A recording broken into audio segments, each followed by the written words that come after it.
Hi there, I'm Joey. I'm Jacob. And we are watching Star Trek for the first time. Last time on Star Trek, Space Hippies. Yeah. Space Hippies. It was nice. It was cool. It was actually really cool. An interesting Spock episode. Yeah. Today we're watching an episode called The Cloud Minders. The Cloud Minders. Yeah, it feels like it should be Minders, but it's Minders with a D. Regardless, I still think Cloud City when I see it. Immediately I'm picturing something like that. Yeah, but I guess we'll find out. We're going to get into post-episode thoughts in a second. Be sure to join us then. We're about to watch The Cloud Minders. Once again, got really close to beat me up, Scotty. It's Once again, Mr. Scott beam us up this time. So whatever. It's fine. Also, the title feels like there is an actual typo in there. There's clouds, there is mining, there's literal mining in this, but it's still the Cloud Minders. I don't get it. Maybe it's referring to the people that live in the Cloud City being cloud-minded, like they're the Cloud Minders. Yeah, that makes sense. It's just weird. I don't know. Yeah, it's still a weird title. Also, this was okay. I don't know. I didn't love it. It was just boring. Yeah, like I don't think I have any special particular grievances with it. Like really, it's just kind of slow. I don't know. I think that was my problem. It's slow and with a conflict that could be really interesting.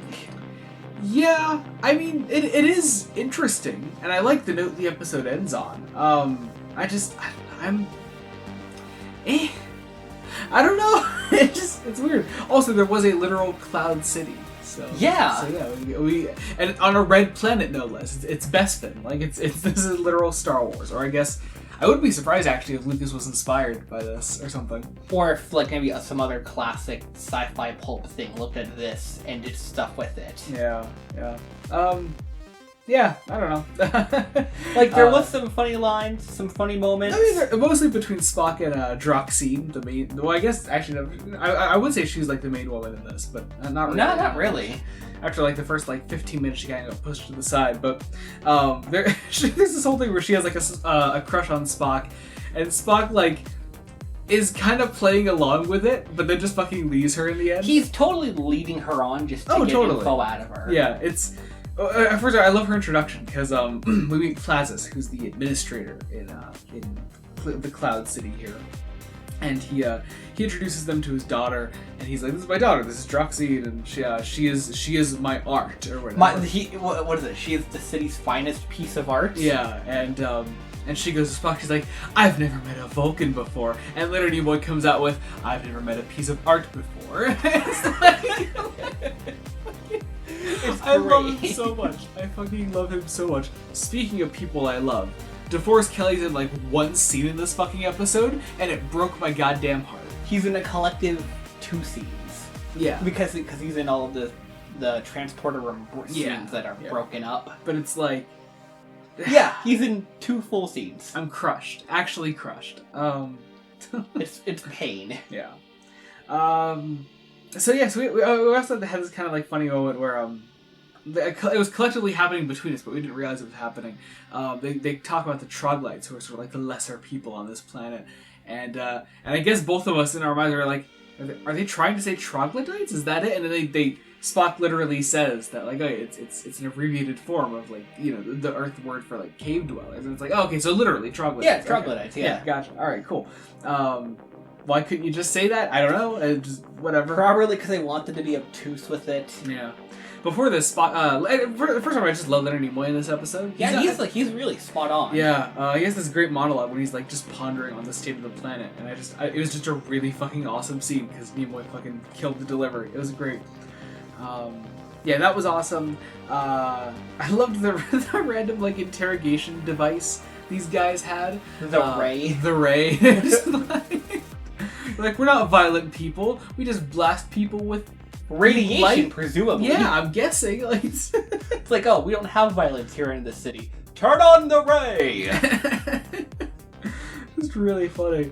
But yeah, so also we basically do Requiem for Methuselah again, at least in a background plot sort of way, which it was a background plot in Methuselah as well, with the whole plague that's going on, and we have a certain amount of time to get this resource that is a cure that only this planet has. So we're actually or it's the closest planet that has it anyway. Yeah. So it's basically just that again. Although I think I prefer Methuselah actually. I think it had more interesting characters. Yeah, despite the fact that Methuselah, I felt like just had really mixed priorities in how it split up its disparate plots, but whatever. This was a more literally populated story, but somehow it was more boring. Yeah. So Kirk like brings like these like masks down to the planet. He brings a mask down. A mask as he brings out Vanna. It was one of those. Yeah. He brings her out and he's like, there's the gas is like coming over this planet and it's gonna like kill us all or whatever. So let's get out of here with one mask. So the idea is that the mask makes people who mind stupid. Yeah. And it would stop that. Yeah. And both the advisor doesn't want to hear it, and neither does she, apparently. Yeah. There's this idea that the administrator may be aware of what the gas is doing to these people. And he's totally cool with just living the luxury life. In that regard, the episode has some really cool like social commentary, I thought there. I thought that was like really I said, this could be interesting. It could have a really interesting back and forth. It just doesn't do it. It does do it, but it does it in just a really slow, roundabout way that you just feel like by the time we actually do get to the payoff with our message, it's like, okay, is it time for the next one yet? Like, yeah. Speaking of, we have 3 episodes left in the season. And as such, the entirety of TOS, which I know, like, we keep bringing up how many episodes we have left every fucking time. Right, because it's obvious as you're watching it. But people have to understand, like, this is a big deal for us. We've never watched Star Trek before in our lives.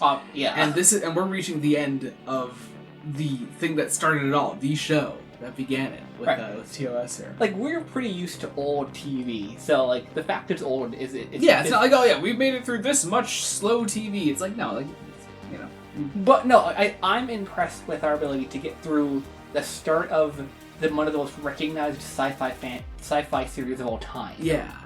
It's not like Star Wars where you watch like a movie and you can get it. Yeah. This is a time-consuming thing. Yeah, although I have been told before that like you could just do the movies and you have an idea of what TOS was sort of like. I think that's the case. I don't know. If nothing else, people recommend the movies far more than they do the actual show. So I mean, it's easier to consume just in general. Exactly. And also, the Star Trek movies' existence are literally a product of Star Wars. So, but there's that. One last thing, actually, I want to say about this episode before we close out. I don't know. I like the note this ends on with the prospect of change in the future of Stratos. I would like to kind of go back to the society at some point in future Trek. It'd be interesting. See how it changed after the what the Troglodytes like brought to the administrator, because it ends with the piece of art daughter wanting to do the hard labor, which is interesting. It shows that like she could be emblematic of the wider society. I also just love what like Vanna represented like here, like at the end here, like I don't know, and also she's the one that gives like Kirk the Xenite in the end. It's cool, like it's a cool way to end the episode, and something that I would like to see developed upon later, but probably not. I'm not counting on it. That was the Cloud Minders. Be sure to join us next week when we continue Star Trek: The Original Series. Until then, this has been Joey Morgan. I'm Jacob. Goodbye.